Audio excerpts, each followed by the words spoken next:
It's been over a week since Dave Chappelle's The Unstoppable dropped, yet people are still talking about it. Not just audiences, but comedians too. And what's interesting isn't that everyone agrees or disagrees, it's that each reaction says something about how comics relate to Chappelle at this stage of his career. One of the clearest reactions came from Aries Spears, who recently shared his thoughts on Instagram. Spears pushed back hard against the idea that Chappelle has somehow stopped being funny just because the special leans more into talking and storytelling. His point was simple. Dave isn't chasing punchlines the way he used to because he doesn't have to. Yo, what up? It's your boy Aries Spears here. Listen, man, I'm here in Dallas and I just literally finished watching on the flight over Dave Chappelle's new special. And everybody's been chiming in on it. So here's my take. You know, I gotta tell you, man, before I saw the special, because I know he performed at the Riyadh Festival in Saudi Arabia, as did I. And one of the criticisms was people constantly saying, oh, you guys are over there getting that blood money. Now, before I saw his special, I hand to God, I actually was gonna include something that he kind of said, damn near word for word, but I saw the special today.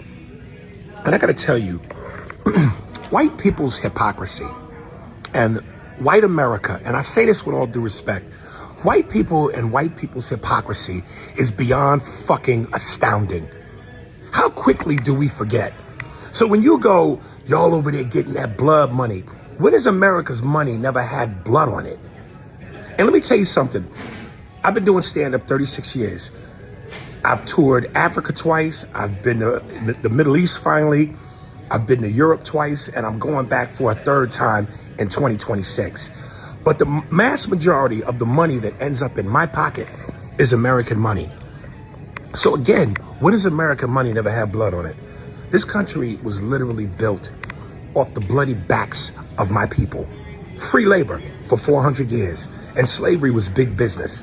The American prison system, everybody knows that oftentimes black people receive harsher prison sentences and lengthier prison sentences than committing the same crimes as their white counterparts.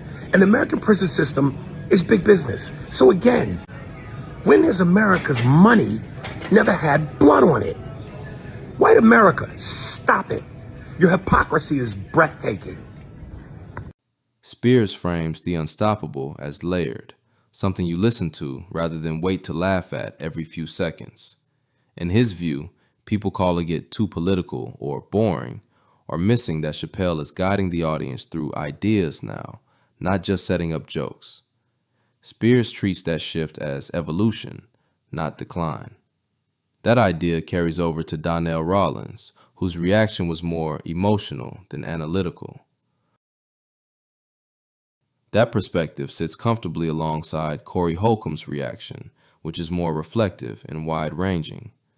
Holcomb goes out of his way to clarify that any past criticisms he's had of Chappelle were never about hate. There's genuine respect there. He openly says Chappelle has Netflix on lock and describes The Unstoppable as a kind of comedic drama, something that delivers knowledge and perspective, not just laughs. I said what I said about Dave Chappelle. I swear I do not dislike the brother Dave Chappelle. You guys run with stuff. I don't dislike the brother Dave Chappelle. I am proud that the brother is able to do what he does. What I was saying was when he would be on the mics around, I felt like he would just stand up there for hours and just practice. Maybe that's how I should have said it. He practices too long with the crowd. I mean, David has some 8-hour sets. That's what I'm saying. Yeah, I mean, he could do that because, But I think people was going with all he hate and all that shit. I don't hate nobody, man. Dave Chappelle, I watched the special and I thought it was a great drama. I really did. I thought it was a great comedic drama. You know what I'm saying? I'm being sincere when I speak. I can't fucking say what you want me to fuck to say to any motherfucker. And when I do fuck up and say what somebody want me to say, I be so mad after I think about it. God damn it. I held back my true heart. Yeah. So, I mean, look, you know what Dave Chappelle doing is motherfucking some shit that's like, yo, he got motherfucking Netflix on lock. You feel me? Yeah. And what he said, I was into it. I watched the whole thing. Holcomb also brings up the Hollywood Bowl incident when Chappelle was attacked on stage.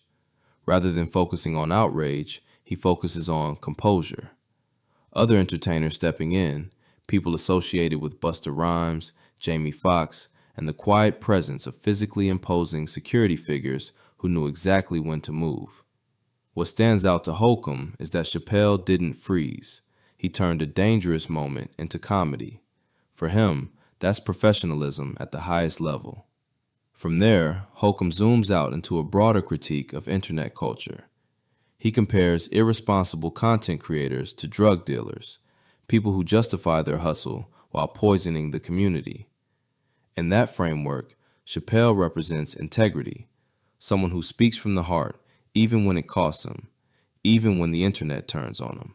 It's like, don't think that I hate when people run with it like in a way where it's like that, but it's what it is. It's the internet, and I'm gonna talk about the internet right now. The internet has no use for the woman of morality. I want to say to all of you YouTubers out there, drug dealers used to say I'm getting my hustle on, and that justifies whatever they was doing.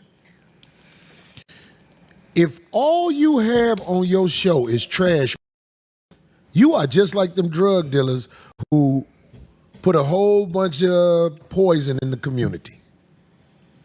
If all you show is trash on your channel, you are not respectable. You are part of the decline of society, using your channel to promote trashy women. The women of morality are so far and few on the internet, it is ridiculous. Then there's Godfrey, whose reaction is notable precisely because of how brief it was. During a recent stream of In Godfrey We Trust, a viewer asked him about The Unstoppable. I heard he came with it though. Yeah, I loved it. Was it good? I loved Did you it. see I saw the first 10 minutes. I know he did something at the end where he talked about Israel or something. Yeah, like that. he mentioned Israel twice. Damn. Godfrey acknowledged it, then moved on almost immediately. No breakdown, no strong opinion, just a pass. That moment might seem small, but it says a lot. Chappelle has reached a point where reacting to his work feels like stepping into a trap. Praise him too much and you're accused of worship. Criticize him and you're accused of bad faith. Godfrey's decision to brush past it feels less like indifference and more like awareness, a choice not to turn another Chappelle release into a public referendum. Put together, these reactions form an interesting pattern. Aries Spears defends the intent and evolution of Chappelle's style. Donnell Rawlings focuses on the journey and the feeling of being carried by a master storyteller. Corey Holcomb frames the special as a serious work tied to integrity, experience, and professionalism. Godfrey opts out of the discourse altogether. None of them dismiss the special. Even the silence is a response. And maybe that's why The Unstoppable keeps lingering in the conversation. Dave Chappelle isn't just releasing comedy specials anymore. He's releasing moments that force other comedians to decide how much they want to engage. Some analyze it, some feel it, some step around it. In a comedy landscape obsessed with instant reactions, those differences might tell us more about the state of stand-up than the special itself.